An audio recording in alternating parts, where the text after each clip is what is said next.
Bonjour à tous et bienvenue dans cette dernière vidéo assez légère sur la notion du moindre privilège.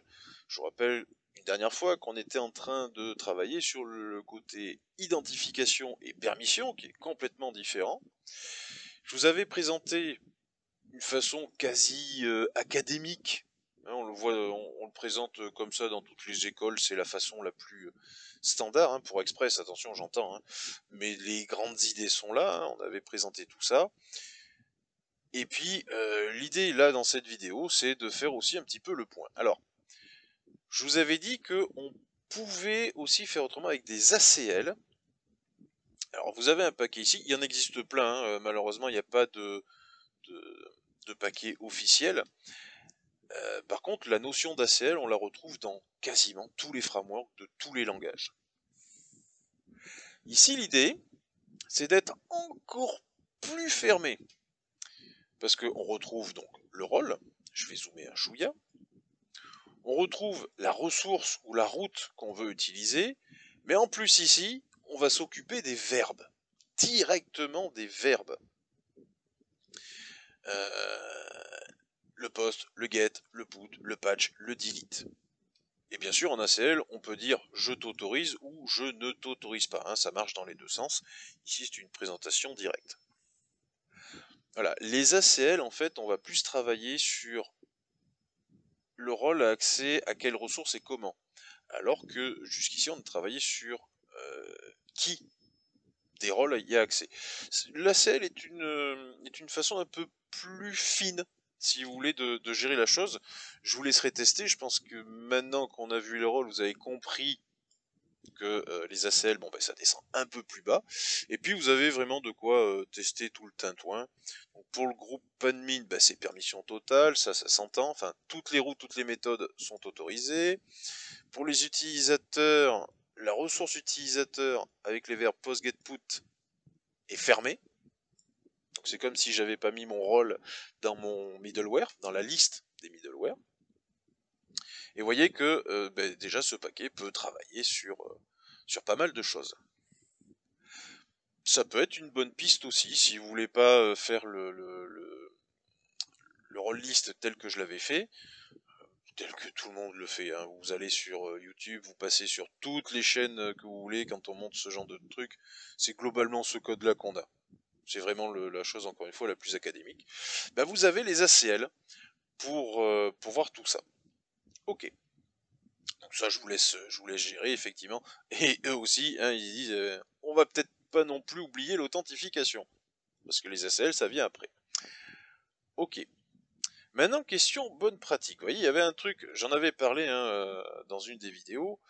Et là, quand même, on donne, je vais zoomer, on donne quand même pas mal d'informations. Quelqu'un qui va regarder ce qui se passe dans ce token, il sait que l'API est soumis à un rôle. De fait, elle sait qu'il y a un rôle modo. Alors, je vous disais, je l'ai laissé pour montrer par rapport à la liste que j'avais. Et parfois, c'est plus simple, vous voyez, si on garde ce système-là, de faire, hop, le routeur, rollelist.admin, rollelist.user. C'est plus simple. Bon. C'est pas super propre. Pourquoi? Parce que du coup, une personne mal intentionnée pourrait essayer de comprendre ce qui se passe. S'il voit un rôle user, modo, admin, alors admin il le verra peut-être pas, ou il va le tester. Si vous faites des tokens en phrase secrète, je vous rappelle que c'est facile. Vaut mieux faire du SSH. Petit rappel. Il pourrait très facilement arriver à les imaginer, ces rôles. Alors, moi, ce que je fais souvent,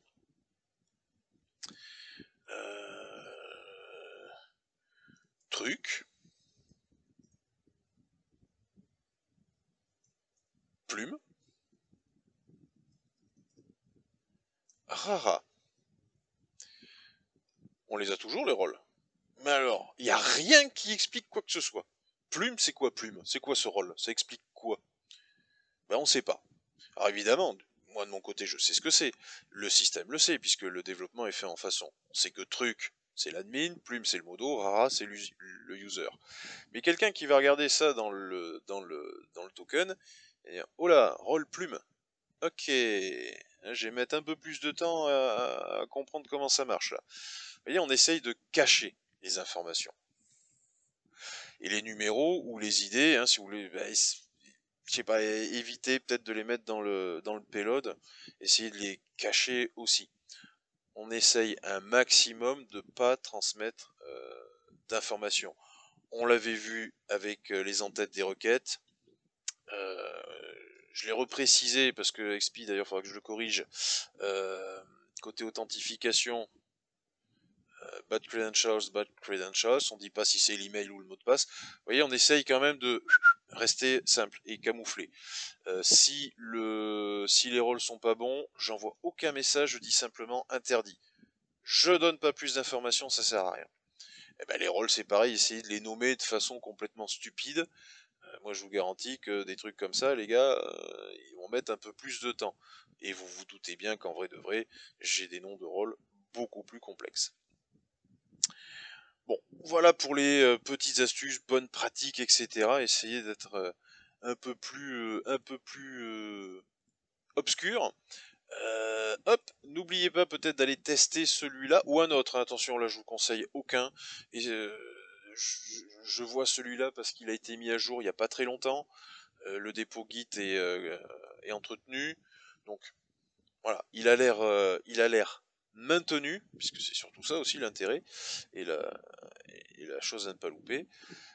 Vous en avez d'autres, vous avez différentes ressources, vous avez compris, j'espère, comment ça marche, cette notion de rôle et pourquoi on les fait, la notion du moindre privilège.